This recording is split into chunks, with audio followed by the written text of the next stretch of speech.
मालेगाव तालुक्यात पोलिसांनी मोठी धडक कारवाई करत 7 पिस्तूल आणि जिवंत काडतुसे जप्त केली आहेत।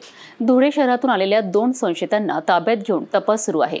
संवेदनशील शहरात इतका मोठा शस्त्रसाठा मिळाल्याने पोलिसांची धावपळ वाढली आहे। मालेगाव शहराच्या सुरक्षेला हादरा देणारी मोठी कारवाई मालेगाव तालुका पोलिसांनी केली आहे।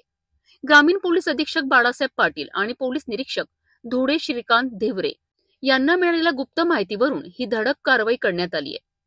धुळे शहरातून होंडा युनिकॉर्न MH41 BP 0700 वरून आलेले शेख इम्रान शेख गफार आणि मोमित रशीद दोघेही मालेगाव रहिवासी यांना पोलिसांनी अटक केली आहे।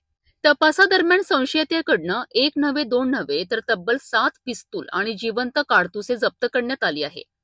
दोन्ही आरोपींवर शस्त्र अधिनियम 325 भारतीय न्याय संहिता 2023 चे कलम 3 व 5 अन्वये गुन्हा नोंदविण्यात आला आहे। न्यायालयाने दोघांना 5 दिवसांची पोलीस कोठडी सुनावली असून तपास वेगाने सुरू आहे। संवेदनशील असलेल्या मालेगाव शहरात एकाच वेळी इतका मोठा शस्त्रसाठा मिळणे हा धोक्याचा इशारा असल्याचं पोलीस सूत्रांचं म्हणणं आहे। अतिरिक्त पोलीस अधीक्षक तेकबर सिंह सिंधू स्वतः या तपासावर लक्ष ठेवून आहेत, तर पुढील तपासाची जबाबदारी पोलीस निरीक्षक प्रीतम चौधरी यांनी हाती घेतली आहे।